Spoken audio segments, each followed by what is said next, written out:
Hello aspirants, gem mind టాస్కి స్వాగతం సుస్వాగతం.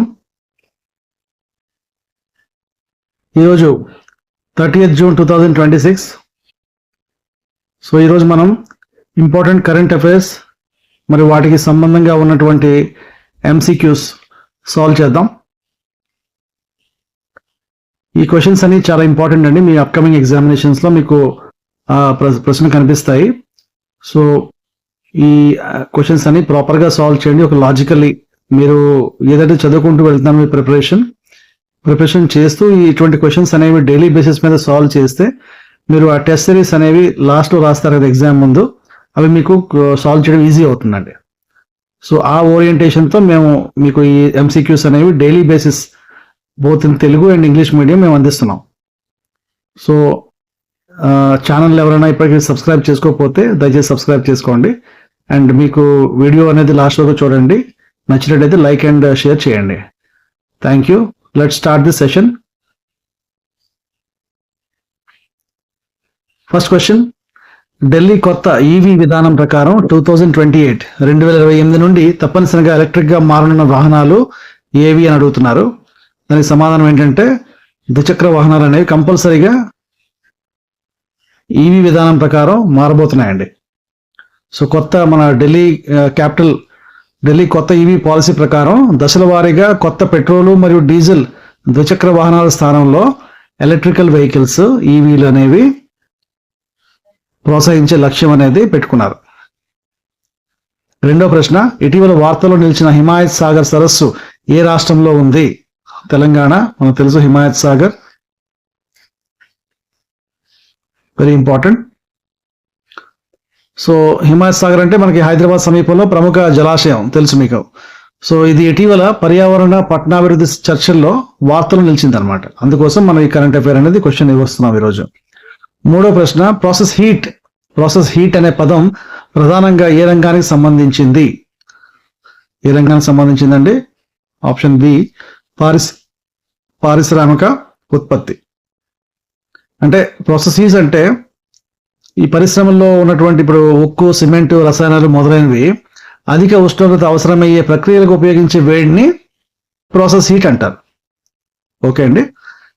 Okay, తర్వాత నాలుగో ప్రశ్న, MSME రంగానికి నోడల్ మంత్రిత్వ శాఖ ఏది అంటే ఆప్షన్ సి, సూక్ష్మ, చిన్న అండ్ మధ్య తరహా పరిశ్రమల మంత్రిత్వ శాఖ అనేది మినిస్ట్రీగా వ్యవహరిస్తుందండి MSMEస్కి.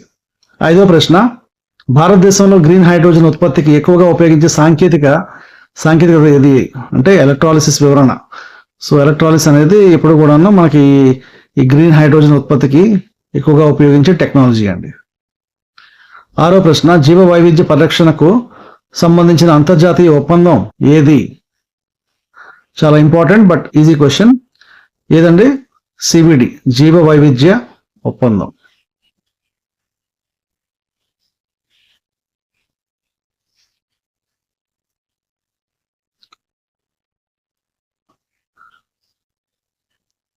సో జీవ వైవిధ్య పరిరక్షణ, స్థిర వినియోగం మరియు జన్యు వనరుల ప్రయోజనాల సమాన పంపిణీ కోసం ఈ CBD అనేది అమల్లో ఉందండి. ఏడో ప్రశ్న, భారతదేశపు కేంద్ర బడ్జెట్ను భారత రాజ్యాంగంలోని ఏ అధికరణం ప్రకారం పార్లమెంట్లో ప్రవేశపెడతారు? ఏ అధికరణం అండి? అధికరణం 112. సో దీని ప్రకారం ఏంటి? కేంద్ర ప్రభుత్వం వార్షిక ఆర్థిక ప్రకటన అంటే యూనియన్ బడ్జెట్ను పార్లమెంట్లో ప్రవేశపెడుతుంది. నెక్స్ట్ 8వ ప్రశ్న, భారతదేశంలో GST అమల్లోకి వచ్చిన సంవత్సరం ఏమిటి? ఈజీ క్వశ్చన్ బట్ కన్ఫ్యూజ్ అవుతారు. సో ఎప్పుడూ గుర్తుంచుకోండి, 2017లో 1 జూలై, 1 జూలై. సో రేపు 1 జూలై కాబట్టి ఈ క్వశ్చన్ అనేది అర్థం జరిగింది మీకు రివిజన్ కోసం అనమాట. 1 జూలై 2017 నుంచి దేశవ్యాప్తంగా GST అనేది అమల్లోకి వచ్చింది, గూడ్స్ అండ్ సర్వీసెస్ ట్యాక్స్. 9వ ప్రశ్న, నాబార్డ్ ప్రధాన కార్యాలయం ఎక్కడ ఉందండి? ముంబైలో ఉంది. 10th క్వశ్చన్, యునెస్కో ప్రధాన కార్యాలయం ఎక్కడ ఉంది? ప్యారిస్. యునెస్కో ప్రధాన కార్యాలయం ప్యారిస్, అది ఫ్రాన్స్ రాజధాని. 11వ ప్రశ్న, భారత రాజ్యాంగంలో మౌలిక విధులు ఏ భాగంలో ఉన్నాయి? ఈజీ క్వశ్చన్, కన్ఫ్యూజ్ అవ్వకూడదు. ఇటువంటి క్వశ్చన్స్ ఎప్పుడు కూడా మనం తప్పుగా ఆన్సర్ చేయకూడదు. సో ఎక్కడ ఉన్నాయండి? 4Aలో పార్ట్ 4Aలో ఉన్నాయి. 12వ ప్రశ్న, భారత ఎన్నికల కమిషన్ రాజ్యాంగంలోని ఏ అధికరణ కింద ఏర్పడింది? 324. 13వ ప్రశ్న, బ్లూ ఎకానమీ ప్రధానంగా దేనికి సంబంధించినది?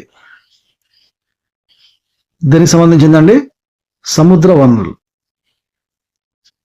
Blue economy.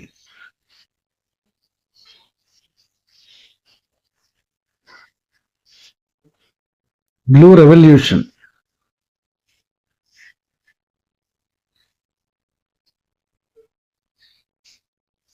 ఓకే.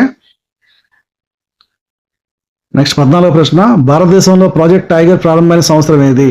ఇది ఆల్రెడీ ప్రీవియస్ గా మనం ఇచ్చాం, బట్ ఈరోజు వార్తల్లో ఉంది కాబట్టి మళ్ళీ మీకు రివిజన్ చేయిస్తున్నాం.